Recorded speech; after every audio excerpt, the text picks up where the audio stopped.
Hello everyone, in this video I'll be translating and summarizing the latest Urdu broadcast by Moeed Pirzada to make it accessible for our English-speaking audience. Let's go through the key developments and insights in Moeed Pirzada's words. I have several interesting developments related to Pakistan in front of me, but perhaps the most interesting development is where you see that the Pakistani military's large engineering organization, the Frontier Works Organization, which is responsible for construction and engineering, has signed a $500 million memorandum of understanding with a relatively unknown American company, United States Strategic Metals. This is a very significant national institution in Pakistan. Under this memorandum of understanding, United States Strategic Metals will invest $500 million in the exploration of rare earth metals in Pakistan. But that's not all. Within the same 24 hours, you also hear that another major military institution of Pakistan, the National Logistics Cell, which is located near General Headquarters and their offices and buildings are found in close proximity, has signed another memorandum of understanding with a European company specializing in logistics, which has substantial Chinese investment. Both of these news stories are heard at a time when the United States is starting its day, and the United States House of Representatives, or Congress, is about to finalize amendments to the National Defense Authorization Act. The Pakistani-American community has proposed a very important amendment, Amendment 492, sponsored by Congressman Jim McGovern and Wilson, which says that Pakistan's military aid under the International Military Education and Training Program should be conditional on certification by the state and defense departments that media. Pakistani-American community protest outside U.S. Congress. Congressman Jim McGovern speaking, Wilson in congressional session, U.S. Department of State building, human rights demonstration in Pakistan. Human rights are being upheld in Pakistan, that the rule of law is maintained, and that military trials of civilians are not taking place. So, what is all this about? I will try to explain it as much as I can.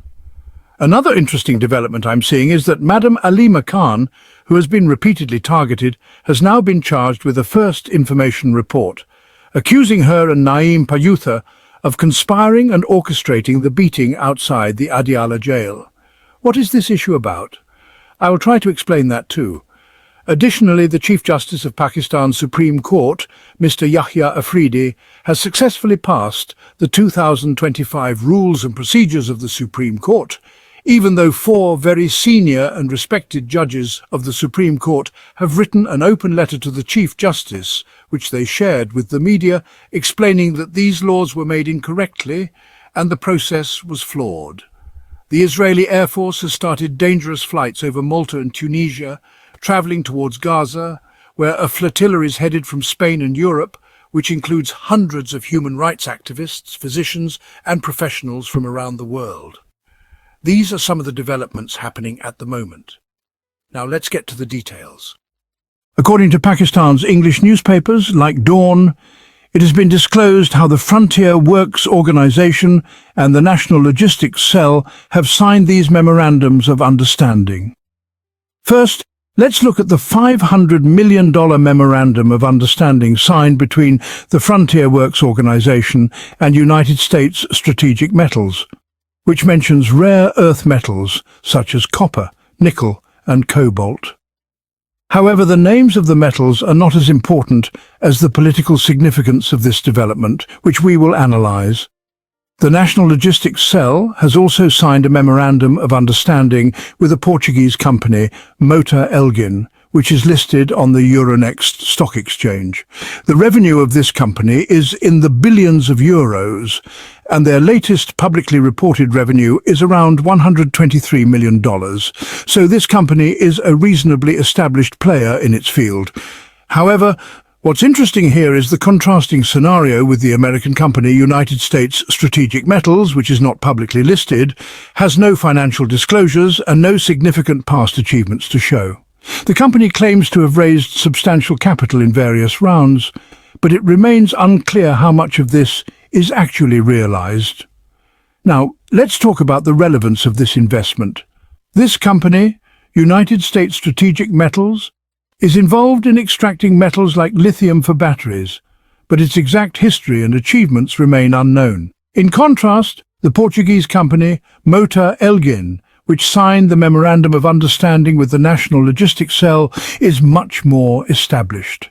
The business line of Moeed Pirzada and the National Logistics Cell align more clearly, as both companies are involved in construction, logistics and trucking. The key here is that Moeed Pirzada is supported by substantial Chinese investment. The Chinese communications construction company has around 32 to 33% shares in Moeed Pirzada. So, within the same 24-hour period, Pakistan has signed memorandums of understanding with both an American company, United States Strategic Metals, and a Chinese-supported company, Moeed Pirzada, both through military-related organizations like the Frontier Works Organization and the National Logistics Cell. What does this mean? It means that General Asim Munir and others, when speaking to the Pakistani community, mentioned the need to maintain a balance between the United States and China. This is a political balancing act, not necessarily based on Pakistan's national interests. It's an attempt to engage both America and China at the same time, obliging both sides, even though there is no clear focus on Pakistan's national interest. In countries like India and the United States, decisions are often made based on national interest. But in a dictatorship, the ruling elite's interests take precedence. This is the difference between a functional democracy and a dictatorship. In Pakistan, this appears to be political leveraging, with influence being spent in both Washington and Beijing.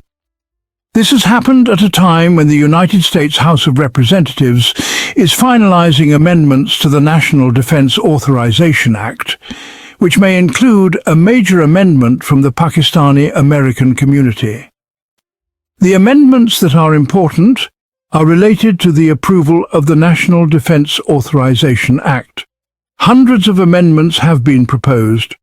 One of these amendments, which has been heavily emphasized by the Pakistani community, is Amendment 492.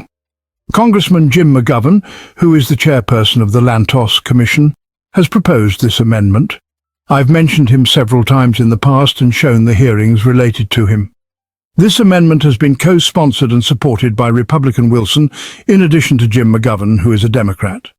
This makes Amendment 492 into a bipartisan amendment within the NDA. In this regard, Malika Sandani, who runs a significant Pakistani community function, has recorded a passionate video message for the entire Pakistani community and for the American Rules Committee in the House. This message is available on Twitter, and I have shared it from there with my own comments. You can check it there. Now, what's the issue with this amendment? This amendment does not say that the intention is to halt the International Military Education and Training Framework, which is a cooperative framework between the United States Pentagon, the United States Department of Defense, and the Pakistani military. Some people might think this is an attempt to stop it, but that's absolutely not the case.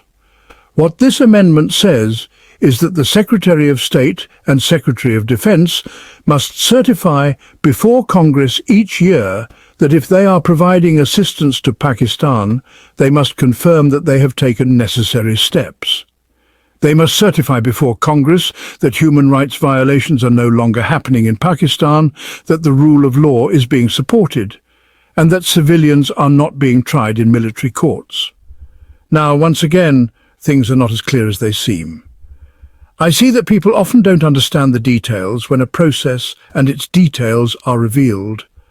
The Secretary of State and Secretary of Defense can easily appear before Congress and say that over the past 3, 6 or 9 months, they have developed a working relationship with the government of Pakistan.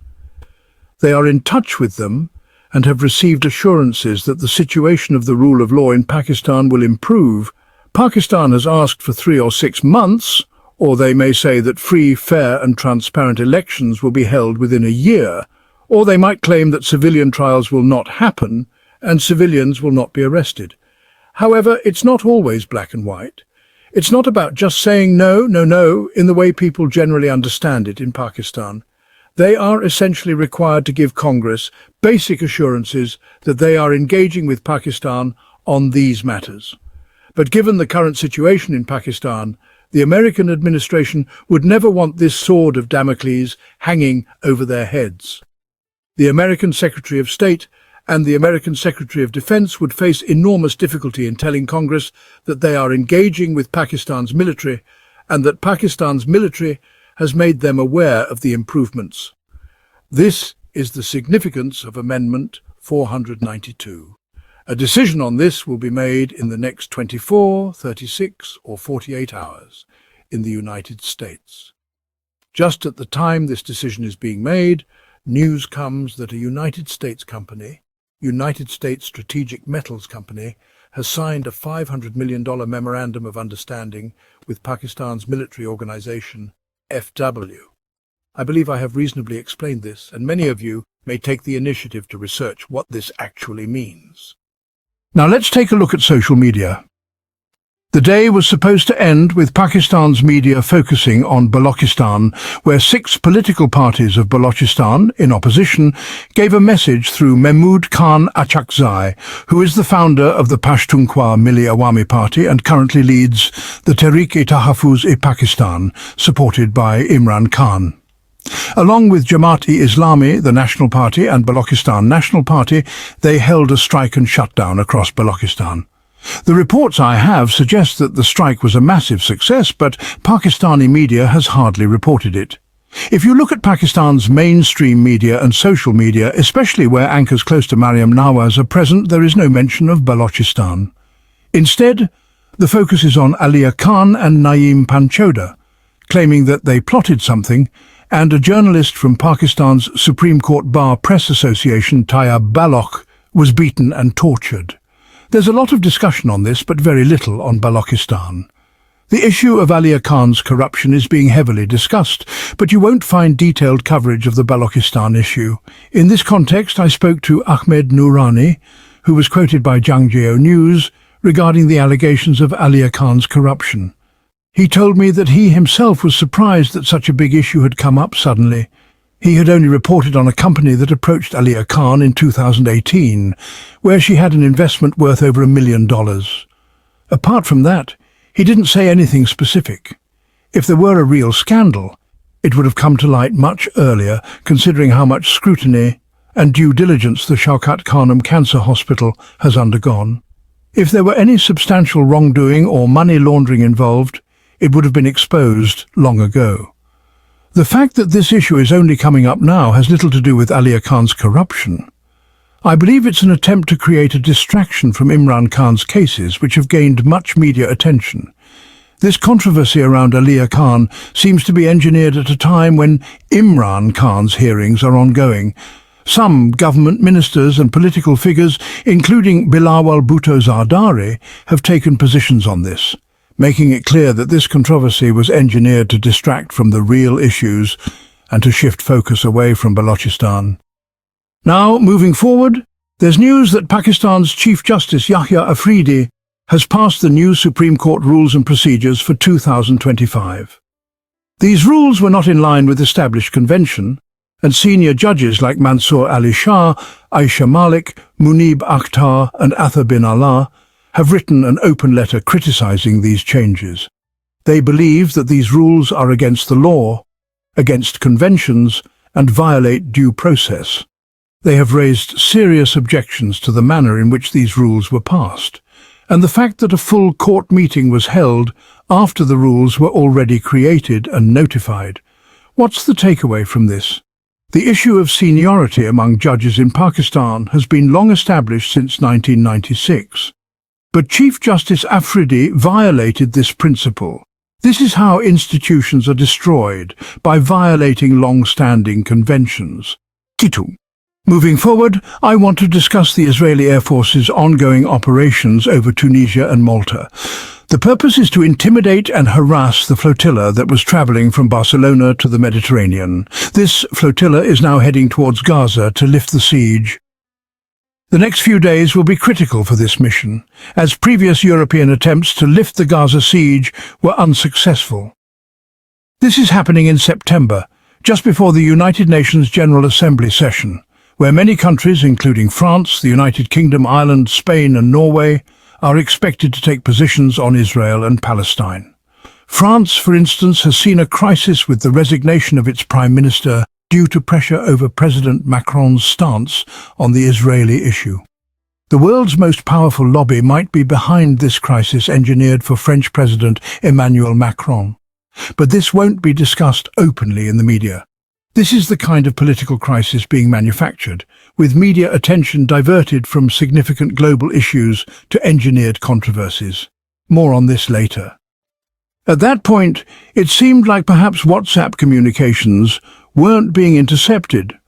But if the Pakistani government and state institutions like the ISI or Inter-Services Intelligence have become so capable, they can intercept your WhatsApp messages, though not all the time because it requires effort on their part. However, if they want, they can intercept your WhatsApp communications and messages. They can even find out who communicated with whom at a specific time. For example, if Ahmed communicated with Qasim, or if Qasim communicated with Moeed, they will know that during this time Moeed and Qasim, or Moeed and Ahmed, or Moeed and Mohammed were having a conversation or exchanging messages. And if they want to know what the nature of those messages was, they can, with some effort, figure that out as well. The report from Reuters mentions that there's talk of a new law in Pakistan called the Digital Nation Pakistan Act 2025. Once this is enacted, whatever little breathing space the people of Pakistan still have left will be completely suffocated. An interesting thing to note. When I was watching this, I realized I had seen it before. I watched a video in English about 4 months ago. At that time, there were 28,000 to 29,000 people on the WhatsApp channel I created to communicate with you all. Now, there are about 34,000 people on it, but for several days, even weeks, this number hasn't increased. In fact, it has decreased. Now, I don't know the exact reason for this. I haven't researched it much, but scientifically and mathematically speaking, it is impossible that I give the link and not a single person joins it. If there is no increase at all, it means that the Pakistani government is either blocking the WhatsApp link within Pakistan, or some people are having trouble joining it. I want you to comment on this. Tell me, what could be the reason? For those of you who are on my WhatsApp channel, why is the figure stuck at that number? It was even 35,000 before, but now it's decreasing. This doesn't make sense. Scientifically, you can't explain it. I think their interference is well in place here. I did another piece of research to understand how much money the Pakistani government has spent in the last 3 years, from 2022 to 2025, in efforts related to information, culture, cybersecurity, and combating fake news. I reviewed their budget analysis. The funds allocated under the name of ISPR, or Inter-Services Public Relations, for example, since ISPR doesn't have a single-line budget, and similar budgets allocated to the provincial governments of Punjab, Sindh, Khyber Pakhtunkhwa, and so on, can be roughly estimated. Very cautiously, I estimate that Pakistan's state has spent between 50 billion to 100 billion rupees for controlling people's information, communication, and managing those who provide statements against us on Twitter and Facebook. This is a very conservative estimate. They have likely spent more through various channels over the last 3 years. Moving on to Israel. In the last month, Israel has bombed 6 Arab territories, excluding Iran, with which it fought in June. I'm talking only about the last 30 days. They are daily bombing Gaza, Syria, Lebanon, Yemen, and even Tunisia in the past 24 hours. 6 hours ago, Israel even conducted an airstrike in Qatar, where the largest US airbase, Al Udeid, is located. As a result, 6 people died, including 3 Hamas members and other security officials. This has shocked countries like Saudi Arabia, UAE, Jordan, Egypt, Oman and Bahrain. They are asking, what is happening here? How could this be? Israel's explanation for the attack on Hamas in Qatar was that it was retaliation for a Palestinian attack in Jerusalem 24 hours earlier that resulted in 6 deaths and several injuries. However, Hamas has not taken responsibility for that attack, nor has Israel provided a satisfactory explanation. The real reason for Israel's attack on Qatar might be tied to the broader geopolitical situation. Israel's Prime Minister Netanyahu claimed that Israel had warned Hamas, but Hamas didn't comply. He said, "Don't think that because you're sitting far away we can't target you, we can reach you anywhere." Netanyahu has also mentioned this about Hamas. They are not surrendering, they are not agreeing to our terms. Even the US president has made similar statements. The real reason for the attack seems to be part of Israel's broader strategy to target Hamas while they were in Doha, Qatar, discussing a new proposal from the US. Hamas sources confirm this, and it was reported by Reuters. Netanyahu also mentioned a window of opportunity that presented itself when Hamas leadership was gathered in a room in Doha to discuss the proposal. What's alarming about this is the reaction from the Arab world.